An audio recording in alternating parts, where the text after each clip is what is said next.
প্রিয় ভিউয়ার্স, সবাইকে শুভেচ্ছা। আপনারা যারা থাইল্যান্ড যেতে চান, তারা ইদানিং যারা ভিসা করছেন, তারা নিশ্চয়ই জানেন যে ইদানিং ভিসার রিজেকশন বেড়ে গেছে। আগে এত বেশি রিজেকশন হতো না, কিন্তু কিছু নিয়ম আসলে ফলো করলে কিন্তু এই রিজেকশনটা এড়ানো সম্ভব। আমরা এই ভিডিওতে সেগুলো জানবো এবং থাইল্যান্ডের ভিসা কিভাবে করবেন, কত সহজে করবেন, কত কম খরচে ঘুরবেন, কোথায় কোথায় ঘোরা যায় কম খরচে, এসব ভিডিও আরও বিস্তারিত তথ্য জানতে আমার ডিসক্রিপশন বক্সে দয়া করে যাবেন। ওখানে গেলে আরও অনেকগুলো ভিডিও পাবেন, সেগুলোতে এই তথ্যগুলো আপনারা পাবেন। আসুন আমরা এখন জেনে নিই যে যেসব কারণে সাধারণত থাইল্যান্ডের ভিসা রিজেকশন হচ্ছে ইদানিং।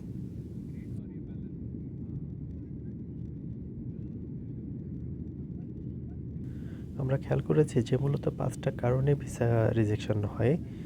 এর মধ্যে প্রথমত হচ্ছে ব্যাংক স্টেটমেন্টে পর্যাপ্ত ব্যালেন্স না থাকলে দূতাবাস সন্দেহ করে যে আপনি গিয়ে আবার ফিরে আসবেন কিনা, কিংবা আপনার ভ্রমণের সামর্থ্য আছে কিনা। দ্বিতীয়ত, আপনার আরেকটি বিষয়ে খেয়াল রাখতে হবে যে আপনি যে তথ্যগুলো আপনি দিচ্ছেন, সেই তথ্যগুলো সঠিক আছে কিনা, কিংবা কোনো ভুল তথ্য আপনি দিচ্ছেন কিনা। এটা দূতাবাস খুব নেগেটিভলি নেয়, এটা আপনার মাথায় রাখতে হবে। 3, ভ্রমণ পরিকল্পনায় কোনো রকম অস্পষ্টতা রাখা যাবে না। আপনার পাসপোর্টে কোনো রকম সমস্যা আছে কিনা সেটা খুব ভালোভাবে যাচাই করে তারপর জমা দিতে হবে। আপনার পূর্বের ট্রাভেল রেকর্ড খারাপ কিনা সেটা অত্যন্ত গুরুত্বপূর্ণ। এবার আমরা আসি বিস্তারিত তথ্যে। থাইল্যান্ডের ভিসার জন্য সাধারণত ব্যাংক স্টেটমেন্টে পার পার্সন 80,000 টাকা দেখানো লাগে। সেখানে যদি আপনি 1,60,000 দেখান কিংবা 1,50,000 দেখান, তাহলে আপনার ভিসা অনেক সিকিউর হবে। এটা খুব জরুরি। মাথায় রাখবেন, কোনোভাবেই ভুল তথ্য দেওয়া যাবে না।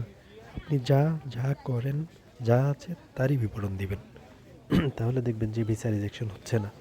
ভুল তথ্য দিলেই তারা ধরে ফেলে। ভ্রমণ পরিকল্পনা স্পষ্ট হওয়া খুব জরুরি।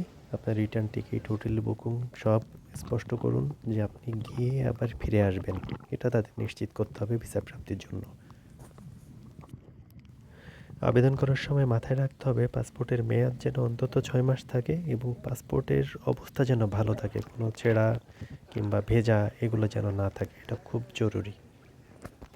আগে কোনো দেশ ভ্রমণের সময় যদি আপনি কোনো ভিসার শর্ত ভঙ্গ করে থাকেন, সেটি কিন্তু থাইল্যান্ডের ভিসায়ও প্রভাব ফেলবে। এটা অবশ্যই মাথায় রাখতে হবে।